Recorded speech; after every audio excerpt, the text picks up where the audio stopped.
to be able to just make a choice on your own and just be able to speak for yourself. This One's Wife, a group of vapid narcissists, the coterie of This One's Wife. Hello, I'm H.G. Tudor. All narcissists have a coterie. The coterie is made up of certain individuals that essentially take the narcissist's side. These individuals believe the narcissist to be a kind person, or believe that they should support them, that they should be loyal to them, that they should offer their help, that they should support the narcissist with regard to the unpleasant behaviours meted out to the poor old narcissist from, say, a crazy spouse or a deranged ex. The coterie is invariably made up of certain family members, friends, possibly also colleagues and neighbours, i.e., they're all non-intimate secondary sources. And for the mid-range narcissist and the greater narcissist, they form part of the facade.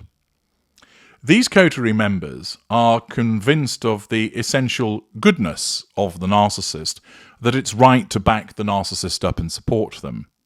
They can be relied upon to reject the slandering smears that come from disgruntled exes. Oh, he's not like that, you're just upset that the relationship is over. Derek has always been all right with me.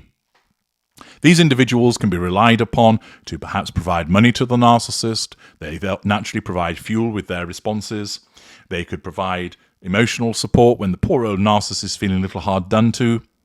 They might run around doing things for the narcissist, provide the narcissist with somewhere to live, go on the attack against the detractors of the narcissist. Essentially, they're a band of reliable individuals that provide their support.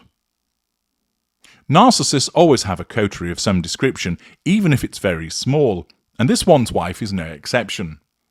The members of the coterie are only there to serve her purposes, like any other individual that she interacts with. The difference is the coterie are kept hanging around for a little bit longer than usual. Sometimes those members of the coterie can be there for years on end, but the only reason that they're in the coterie is because they serve a purpose to the narcissist. That they're easy to control, they demonstrate their loyalty, they provide fuel, there are character traits that can be taken from these individuals, and they provide the residual benefit of general support, facade management, and other aspects. This One's Wife has a coterie. These individuals are just used by her. She doesn't actually like the individuals, although she believes that she does, because the narcissism causes her to believe that. And Rebecca Cope in The Telegraph tells us a little bit about this coterie. Naturally, she doesn't describe it as such. She describes it as inside the band of Monty Shitshow socialites behind This One's Wife's Californian rebrand.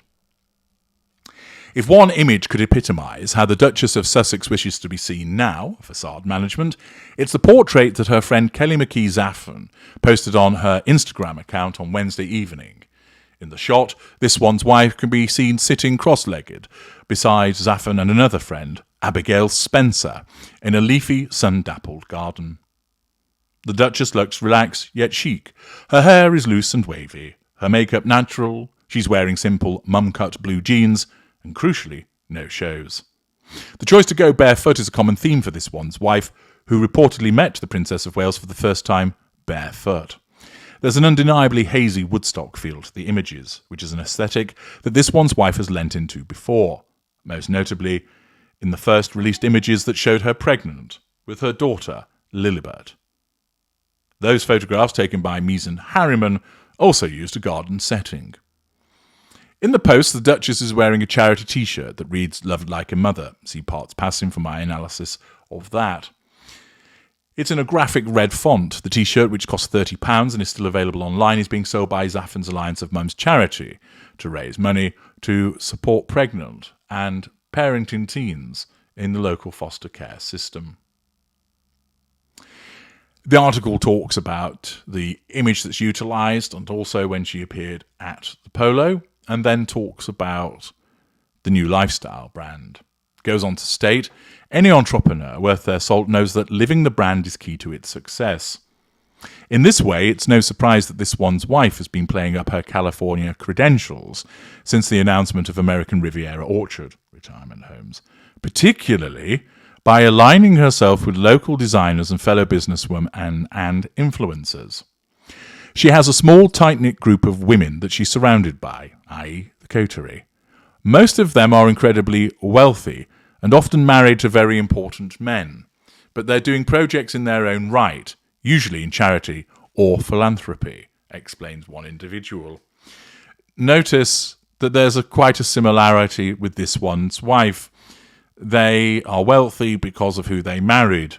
They're known because of who they married, and in order to try and make themselves relevant, they engage in charity and philanthropy. What's notable is how these women work together, the article tells us. Before she released the garden t-shirts shots, Zafin posted a picture of the jam jar and lemon basket she'd received from this one's wife. "So proud of you, M," she wrote. One day, the friend is helping the Duchess to get word out about her first product. The next, this one's wife is lending her fame to the charity t-shirt initiative. There's definitely a level of you scratch my back, I'll scratch yours. Whether you love or hate this one's wife, there's no denying that she's overwhelmingly famous now. The article then tells us who these key women are in her sphere, or, using my terminology, in her coterie. First up is Kelly McKee Zafin. This one's wife and Zafin met through their husbands when the Duchess was married to the television producer Trevor Engelson.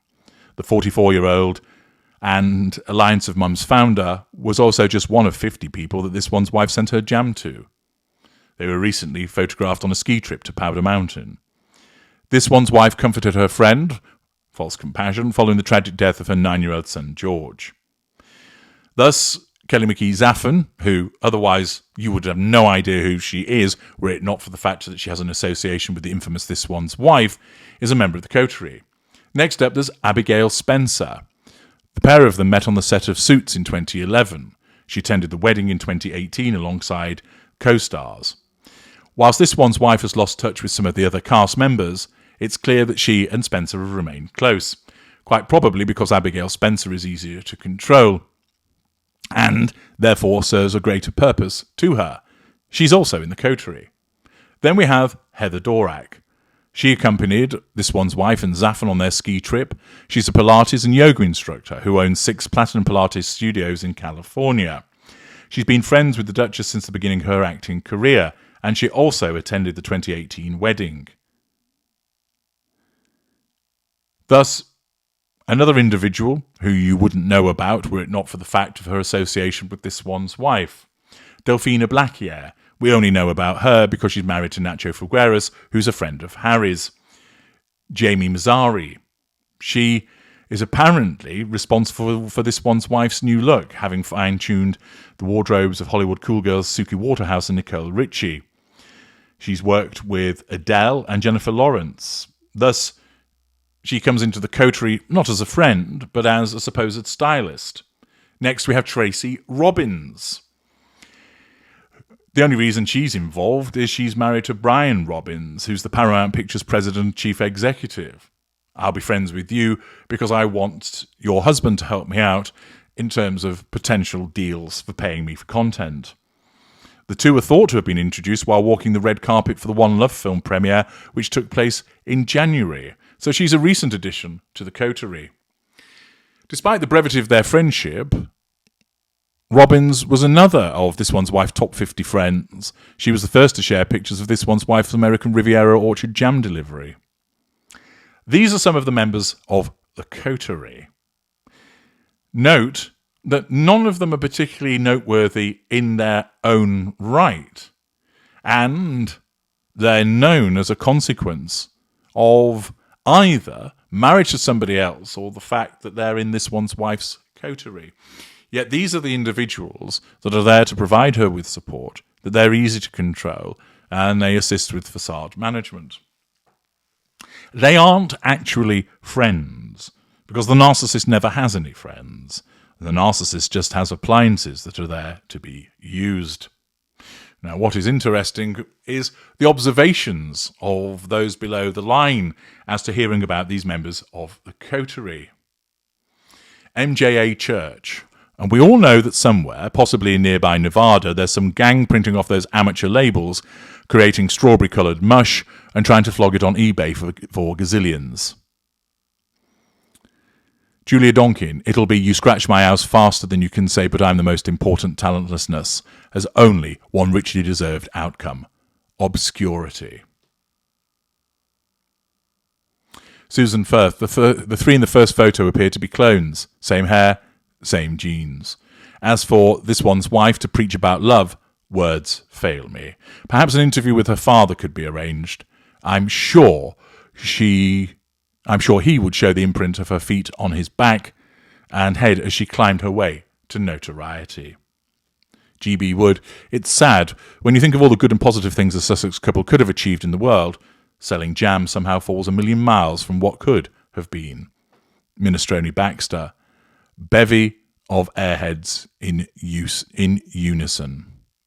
Roy Taylor, she's not welcome at the Rosewood anymore after so many guests asked to make sure she would not be there before booking or having lunch. David Patterson, imagine having the number 50 jar. What a turkey. I am this one's wife's 50th best friend only. That probably puts me next to the postman and the garbage collector. Doreen LeSwamp, what a bunch of vapid narcissists. Don't call this one's wife a duchess. She is simply a tart from the oldest profession in the world who netted and now exploits a poor mentally challenged chap. John Rackham, is there anything genuine about this woman? Once again, a barrage, hundreds of them, of critical comments about this one's wife, recognising that she simply uses these individuals and that they're not particularly interesting in themselves, that they actually haven't achieved much, that they similarly have piggybacked off other individuals, which probably demonstrates why this one's wife is so attracted to them, to utilise them for her own purposes also. These are the members of the narcissist coterie, there to be used, loyal, helpful, until such time as this one's wife deems that they're not, and then she will kick them to the curb. I'm H.G. Tudor. Thank you for listening.